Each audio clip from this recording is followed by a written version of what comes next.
10h midi, Valérie Expert. Avec vous jusqu'à midi, 10h, 11h, les médias et le grand retour d'Alain Carazé, journaliste spécialiste des séries. Votre podcast Previously sur le site de Télé Loisirs cartonne. Vous vouliez nous dire que celui sur les Simpsons a été diffusé a été écouté par 100 000 personnes. Absolument. On approche les 100 000, là on est à quoi, 98 000 quoi. Vous racontez l'histoire donc de toutes ces séries. Absolument. Chaque fois, je m'attelle à une série, je raconte tout, que ça va de Supercopter aux Simpsons, et à chaque fois, et le prochain suite demain, c'est, accrochez-vous, sur Plus belle la vie. Je vais l'écouter. Plus belle la vie en 32 minutes. Combien d'épisodes ? Rémi Pernelet également. Bonjour. Avec nous, spécialiste des médias et grand amateur de séries, tout comme Gilles. Alors Alain, on vous a demandé de venir. Enfin, c'est vous qui avez évoqué vous avez fait le constat que les séries télé aujourd'hui étaient le reflet de notre société. Ouais, absolument. Ça a toujours été plus ou moins le cas, bien évidemment. De toute façon, on ne peut pas nier que les auteurs, les créateurs, les scénaristes, de toute façon, peu ou prou, sont influencés parce qu'ils vivent dans le courant. Donc, on leur demande d'écrire des séries, on leur propose d'écrire des nouvelles saisons. Ils se disent, tiens, quelque part, ils ressentent un peu les choses autour d'eux. Ils sont perméables. Mais après, il y a deux types de séries. Il y a les séries qui sont clairement et uniquement des espèces de pamphlets sur notre société actuelle. C'était le cas, par exemple, de Years on Years, dont on avait parlé il y a quelque temps, la série de Russell T. Davies, qui nous raconte ce qui pourrait se passer dans 5 ans, 10 ans, 20 ans, 30 ans, si on suit les chemins actuels. Et puis, il y a des séries qui, de façon un petit peu plus insidieuse, ou simplement parce que c'est l'air du temps, ou simplement parce que les auteurs ont envie d'en parler, qui, quelque part, sont le reflet de notre société, quoi. Ça a toujours été le cas, mais à l'époque de 24 heures chrono, les créateurs ne pouvaient pas s'imaginer que leur série allait démarrer au moment où il y allait avoir l'attaque sur le 11 septembre. Comme un noir à la Maison Blanche, le grand c'est noir à la Maison Rémi. Blanche. Alors, pour illustrer ça, vous nous proposez de nous parler de Peaky Blinders. Absolument. Notamment. Et alors Peaky Blinders, qui est diffusé sur Arte depuis une semaine, la saison 5, en fait, ça se passe en 1929, en Angleterre. Donc, en quoi c'est le reflet de notre société aujourd'hui ? C'est la vie de gangsters, les Shelby, en Angleterre, qui essaient de se frayer un chemin et d'arriver et de sortir de leur Birmingham un peu pourri, on va dire, pour se faire un peu une vie différente. Alors Peaky Blinders est en effet très connu pour son luxe, son côté un petit peu clinquant et ses personnages extrêmement sordides, voire absolument passionnants. Et là, dans la nouvelle saison, on arrive à l'aube de la Seconde Guerre mondiale. On arrive au moment du crash boursier de Wall Street, qui a fait pas mal de problèmes. Et il s'avère que le personnage principal, interprété par Cillian Murphy, pas grave, j'ai plus le nom en tête. Le personnage principal maintenant est devenu parlementaire. Il siège à la Maison du Parlement, donc un gangster qui siège au Parlement britannique. C'est Cillian Murphy, c'est ce que vous dites. Cillian Murphy. Finalement, je ne suis pas trop trompé. Tout va bien. J'ai encore toute ma tête. Et il est approché par les mouvements fascistes. Les mouvements fascistes qui émergeaient un petit peu à l'époque. Et en plus, le créateur de la série voulait réellement reporter ça, puisque le personnage dans la série, c'est véritablement un politicien de l'époque, à savoir Oswald Mosley, qui était véritablement, à l'époque, donc le chef des mouvements fascistes qui exerçaient et qui régnaient en Grande-Bretagne. Et quand on a rencontré, justement pour le podcast Previously, le créateur de la série, il y a quelques mois de ça, au mois d'avril, à Cannes Série, il nous a teasé justement cette saison, et il nous a dit clairement que sa volonté était justement de traiter ça. Et écoutez-le, vous allez voir ce qu'il nous racontait. Moi, je trouve ça un peu glaçant. En écrivant et en lisant sur ce qui s'est produit, sur ce que les gens ont dit, sur ce que les politiciens disaient, on pourrait se dire « Oh mon Dieu !» parce que c'est très très semblable, mais vraiment très semblable. Mais les gens se disent que l'on prend des phrases actuelles pour les mettre dans l'époque des personnages. Non, mais non, pas du tout. Vous pouvez vérifier, ça figure vraiment. Et c'est le moteur de tout cela. Un monde où le fascisme nous guette et où les gens disent « Mais oui, bien sûr !» Et c'est là où vont être les Shelby.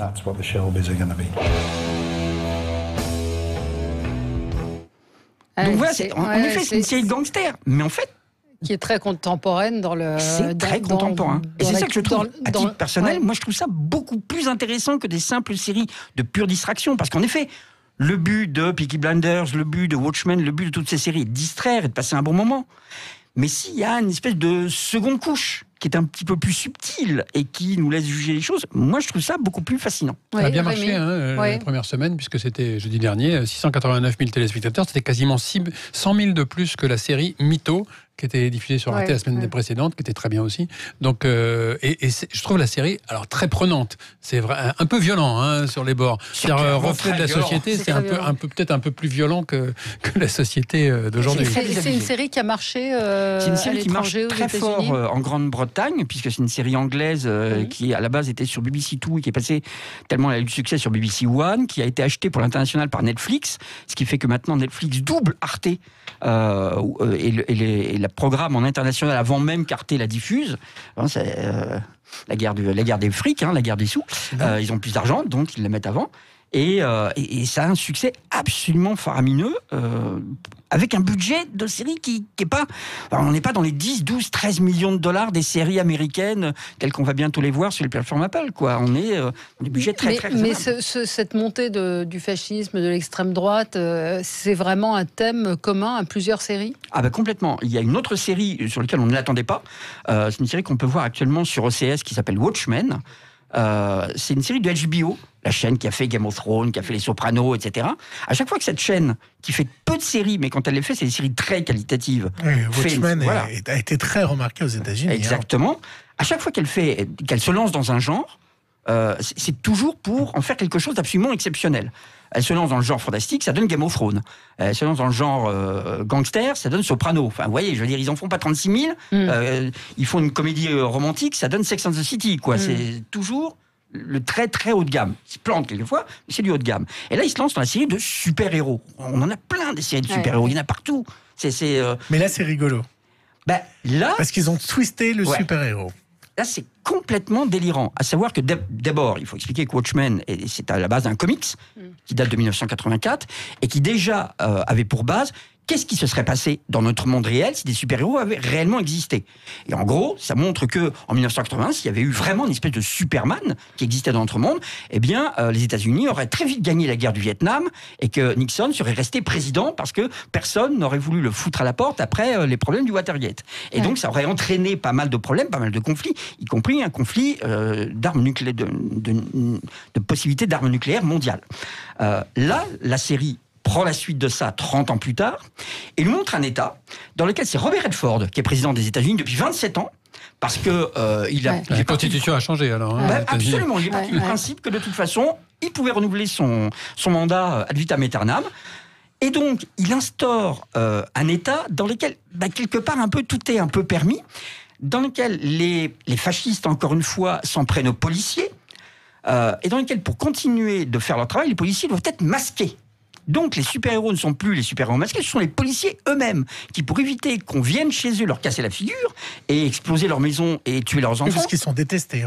Ils sont détestés, ils sont obligés d'être masqués et d'être totalement anonymes face à des terroristes qui sont dans qui s'appelle la 7e cavalerie, qui prennent le nom de la 7e cavalerie. Enfin, c'est absolument hallucinant, quoi. Et on nous montre ce monde-là, dans lequel, quelque part, justement, on repousse encore plus les limites, dans lequel le Ku Klux Klan est quasiment implanté sur le territoire américain.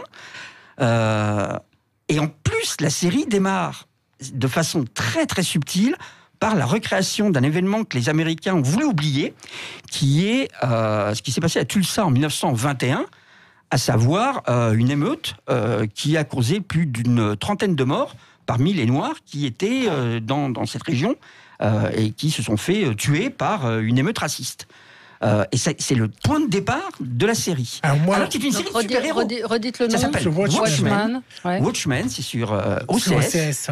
Alors c'est une série de super-héros. Ouais. C'est une série de gens masqués. Mais pour reprendre le débat et le thème de ce débat qui est est-ce que les séries reflètent de notre société, moi j'ai vu la série Watchmen, c'est vraiment la société très américaine. Ça parle presque pas aux Européens, ça reflète pas vraiment notre société ni notre fonctionnement parce que c'est des séries qui viennent des États-Unis. C'est vrai qu'on n'a pas beaucoup de séries européennes qui peut-être The Crown par rapport à la Belgique et à la royauté ou la Servante écarlate sur là aussi la Servante écarlate. c'est aussi le thème. Exactement, qui est aussi un monde futuriste, une dystopie dans lequel on imagine si, quoi et comment.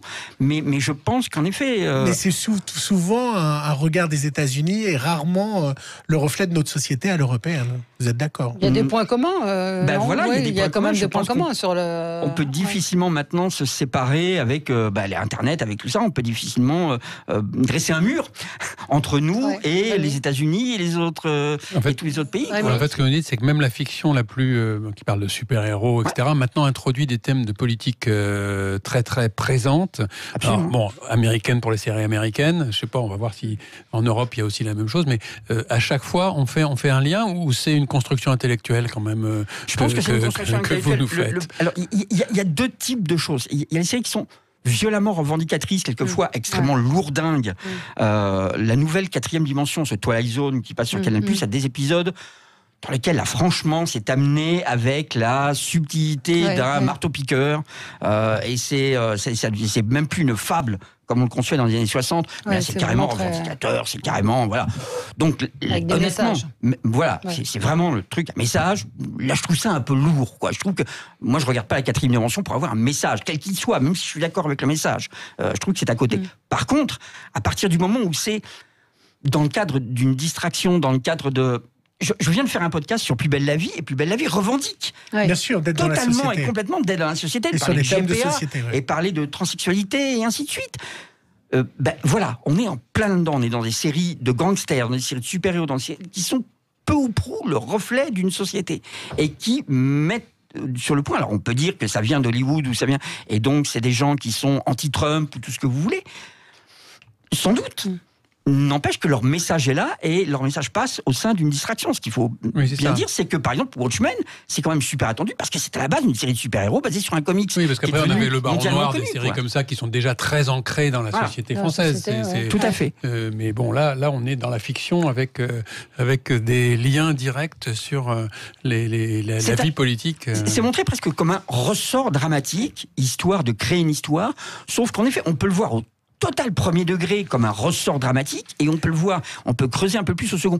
Comme en 68, quand on regardait la série Le Prisonnier, quand on voyait ce mec poursuivi par une grosse boule blanche, on disait, bon ben voilà, va-t-il s'échapper du village? Et puis quand on y réfléchissait un peu, on se dit, mais est-ce que c'est pas le reflet de notre société qui nous oppresse? C'est pas nous qui sommes enfermés. Mais moi je voulais savoir, je sais pas si vous avez eu cette information des Américains qui seraient en train de préparer une série autour du 13 novembre et autour du Bataclan. Vous n'avez pas vu cette information passer? Pas encore vu ça. Tout ce que je sais, c'est qu'en France, quand on a essayé de le faire, ça a été quand même super difficile. Oui, j'ai vaguement vu ça. Moi, j'ai vu deux news passer qui sont les Américains. Ils veulent faire une série autour de ça. Et dans les séries qui arrivent, vous vouliez parler aussi du Bazar de la Charité, qui est une fiction en costume. Moi, j'ai un petit coup de gueule parce que c'est un livre qui a été écrit par Gaël Nohan et que TF1 en fait a pris un autre auteur, a pris un scénariste pour réécrire l'histoire, alors que c'est un livre qui avait eu beaucoup de succès, qui a eu le mérite de révéler cet événement d'un incendie gravissime à Paris, et je trouve pas ça très correct de faire les choses comme ça. Mais bon, c'est quand vous avez un auteur qui a écrit un livre, je pense que c'est une question de droit aussi, et après de toute façon... Non, mais ils n'ont rien demandé du tout à Héloïse d'Ormesson. C'est Gérard Collard qui m'a raconté ça la semaine dernière. Héloïse d'Ormesson a découvert le truc. C'est elle qui était l'éditrice. Bon, c'est un peu de la cuisine interne, mais c'est pas hyper correct. Mais en tout cas, vous avez vu des épisodes de la série. Pour l'avoir vu, pour ne pas avoir lu le livre, mais pour l'avoir vu, en effet, ça se passe dans le contexte du Bazar de la Charité et de l'incendie qui causa des centaines de morts à l'époque. Mais une fois que cela est passé, on est plus dans, comment vous dire, sans dénigrer le programme qui est remarquable. C'est un soap-opéra. C'est fils caché, va-t-elle retrouver son mari là-bas, va-t-elle échapper à son mari, c'est pas la même histoire non plus.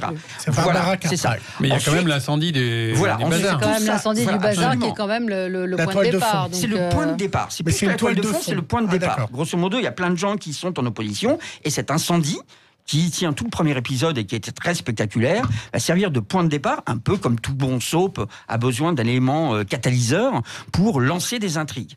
Et c'est très spectaculaire. Je veux dire, franchement, c'est pour le retour d'une fiction en costume en prime time sur une grande chaîne. TF1, oui, c'est vrai que ça change. Après, c'est va-t-elle retrouver son Netflix, à noter. préacheté par Netflix. Préacheté par Netflix. C'est-à-dire qu'ils ont mis de l'argent. Voilà, ce qui veut dire qu'ils vont le diffuser juste après, ce qui n'est pas tout à fait la même chose. Mais oui, tout à fait. Donc ça veut dire qu'il y a plus de moyens, et ça veut dire que Netflix a confiance dans ce programme-là. Parce que c'est, à la base, une fois qu'on a passé le cap de l'incendie, donc du premier épisode, encore une fois très spectaculaire, c'est un soap. C'est, va-t-elle retrouver son mari va-t-elle le retrouver, la mère va-t-elle retrouver son enfant, il y a des identités croisées, etc. Enfin voilà quoi. Ça va être le 18 novembre sur TF1, et moi je vous conseille de lire le livre qui est du lundi soir. Le livre La part des flammes de Gaël Nohan est formidable. Alors, évidemment, TF1 va en faire un livre également. Enfin, on a fait un livre d'ailleurs, mais le livre de Gaël Nohan mérite vraiment que vous le lisiez. Écoutez, merci beaucoup Alain Carazé. Merci d'être venu nous voir ce matin sur Sud Radio.